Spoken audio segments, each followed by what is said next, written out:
Nagsimula ang kwento habang tinatapos ng isang babae ang buhay ng ating bida. Ang episode ay pinamagatang Reborn. Unang araw, ang ating bida natin ay halos hindi pa makaaninag sa kanyang nakikita. Nagtataka siya kung bakit may green na halimaw sa harapan niya. Siya ay pinakain nito pagkatapos nun ay nakatulog na ulit siya. Pangalawang araw, noong siya ay magising nakita niya na sobrang daming goblin ng mga baby sa paligid niya. Kaya naman napagtanto niyang siya ay nabuhay muli bilang isang goblin. Nang mapagtanto niyang siya ay isang goblin na baby na walang magawa, kaya naman siya ay napaiyak na lang. Pangatlong araw, siya ay naging isa ng binatang goblin na. Sinubukan niya magsalita at masaya siya dahil gumana ito. Sinubukan niya din gumalaw para lumaban. Pang-apat na araw, sinabi ng matandang goblin na yon na ang kanilang libreng matatanggap na pagkain sa kanya. Ang mga susunod ay kailangan na nila paghirapan at matuto mag-hunting. Ang ating bida na si Gobro ay kumakain ng madami upang magkaroon ng lakas. Nakita niya ang pinakamalaki sa kanila na goblin na ganun din ang ginagawa. Siya ay nagpa siyang lumabas at nasilaw sa ilaw. Dahil sa ilang araw nasa madilim na kuweba lang siya. Sumunod din sa kanya ang pinakamalaking goblin na bata. Napagtanto ni Gobro na walang pagkakaiba ang araw at kalangitan nila sa dati niyang mundo. Bukod na lamang sa mga lumilipad na ibon at mga bagong uri ng halaman. Nalaman niyang nasa ibang mundo na talaga siya. Ang dalawa naman ay nagpakilala sa isa't isa bilang si Gobkichi at si Gobru. Sila ay nagpas siyang manghuli ng kanilang makakain. Nakakita sila ng rabbit na unicorn at sinubukang huliin ito. Si Gobkichi ay hinahabol ang rabbit at si Gobru naman ay tumalon mula sa taas ng puno para sa isang sorpresang pag-atake. Dahil dalawa silang nagtulungan mas napadali ang kanilang paghuli dito. Si Gobkichi ay gusto na kumain. Ngunit pinalo ni Gobru ang pagmumukha nito dahil mukhang gusto nito solohin ang nahuli nila. Pagkatapos niya ipaliwanag ang samahan nilang dalawa, si Gobro ay pinutol ang sungay ng rabbit. Pagkatapos niya makuha ang sungay ng rabbit may lumitaw naman sa kaisipan niya. Nagtaka naman siya kung ano yun. Si Gobkichi ay naglalaway na, kaya naman nag-umpisa na silang kumain. Sinabi naman ni Gobro na huwag siya umiyak habang kumain. Panglimang araw, pinagpatuloy nila ang kanilang teamwork. Nagpasalamat naman si Gobro dahil malaking tulong sa kanila ang sungay ng rabbit. Pinutol niya ang sungay ng rabbit at muling may lumabas sa kanyang kaisipan. Nagtataka siya dito, ngunit pinagpatuloy na nila ang pagkain sa nahuli nila. Matapos niyang makain ng rabbit siya may lumabas na naman sa kaisipan niya na nagsasabing nakuha niya ang kakayahan ng rabbit na kinain niya. Napagtanto niyang ang skill niya sa nakaraang buhay niya ay nasa kanya parent. Ang kakayang ito ay ang pagkain sa kahit ano at makukuha na nito ang kakayahan nito. Si Gobro ay may kakayahan ng tumalon ng malakas dahil sa rabbit na kinain niya. Kaya naman nabilib si Gobkichi sa ginawa niyang pagtalon. Sinabi naman ni Gobro na subukan din ni Gobkichi ang tumapos sa susod na huhuliin nila. Napagtanto ni Gobro na marami pang mas malakas na halimaw sa kailaliman ng kagubatan. Day 6, may isang batang babae na pumupuri sa kanila dahil sa mga nagagawa nila. Nagpakilala naman ito bilang si Gobmi. Sinabi niya ding may nabawian ng buhay sa kanila kahapon dahil sa tinusok ito ng rabbit na unicorn. Si Gobmi ay pinuri si Gobro dahil sa talino at galing nito sa panghuhuli. Si Gobkichi naman ay sinabihan niyang normal na goblin lang.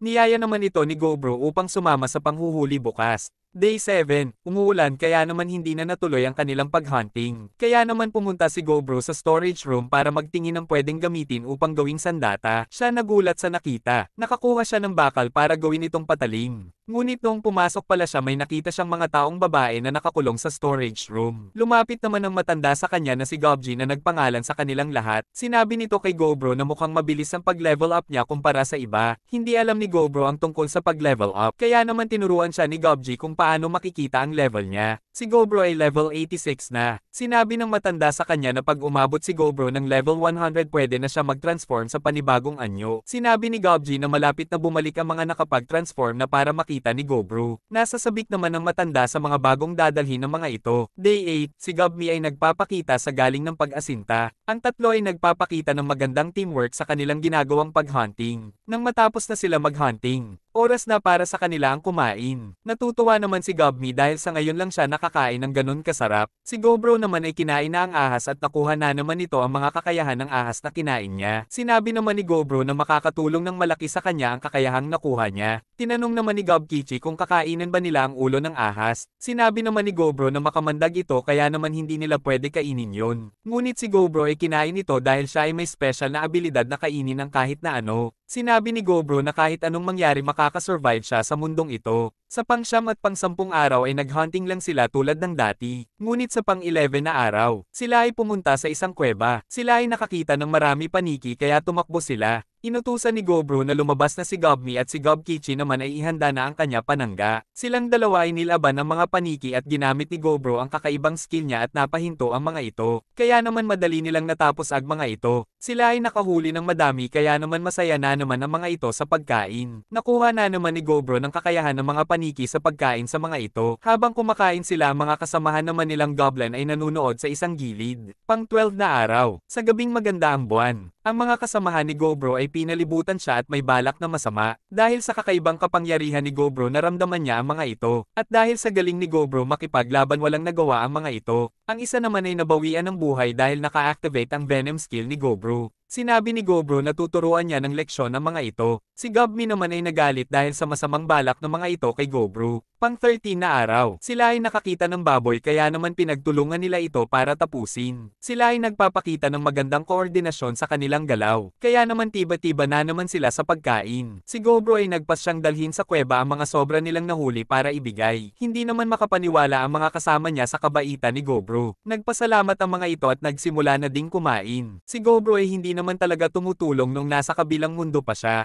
Kaya naman pakiramdam niya binago ang kaisipan niya noong na-incarnate siya. Habang tulog si Gobro may lumitaw sa isip niya. Ngunit wala siyang pakialam dito at agad na lang pinili ang yes.